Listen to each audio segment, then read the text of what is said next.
Traffic SI Adarsh ನೇತೃತ್ವದಲ್ಲಿ traffic ಪೊಲೀಸರ ತಂಡ ಬಿಸಿ ರೋಡಿನ ಹೃದಯ ಭಾಗದಲ್ಲಿ ಟ್ರಾಫಿಕ್ ನಿಯಮ ಪಾಲಿಸದ ವಾಹನ ಸವಾರರಿಗೆ ದಂಡ ವಿಧಿಸಿದಲ್ಲದೆ ಟ್ರಾಫಿಕ್ ಕಿರಿಕಿರಿಯನ್ನು ಉಂಟು ಮಾಡ್ತಾ ಇದ್ದಂತಹ ಬಸ್ ಹಾಗೂ ರಿಕ್ಷಾ ಚಾಲಕರಿಗೆ ಸಖತ್ ಕ್ಲಾಸ್ ತೆಗೆದುಕೊಂಡ ಘಟನೆ ನಡೆದಿದೆ. ಬಿಸಿ ರೋಡ್ನ ಬಸ್ ನಿಲ್ದಾಣದ ಬಳಿ ಗ್ರಾಮೀಣ ಭಾಗಕ್ಕೆ ತೆರಳುವ ಖಾಸಗಿ ಬಸ್ ಹಾಗೂ ಗ್ರಾಮೀಣ ಪರ್ಮಿಟ್ ಹೊಂದಿರುವ ರಿಕ್ಷಾ ಚಾಲಕರು ರಿಕ್ಷಾಗಳನ್ನು ನಿಲ್ಲಿಸಿ ಸಂಚಾರಕ್ಕೆ ಅಡಚಣೆ ಉಂಟು ಮಾಡ್ತಾ ಇದ್ದಾರೆ ಎಂಬ ಆರೋಪಗಳು ಅನೇಕ ದಿನಗಳಿಂದ ಕೇಳಿಬಂದಿತ್ತು.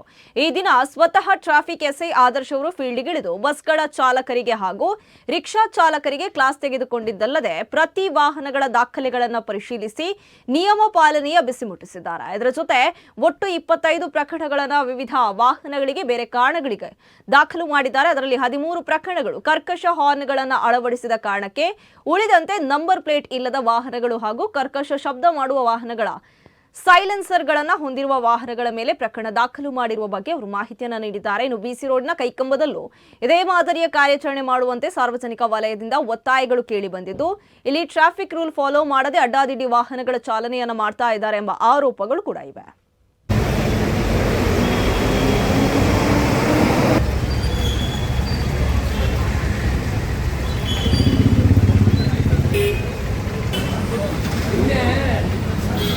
ಕೇಸ್ ಹಾಕುವಾಗ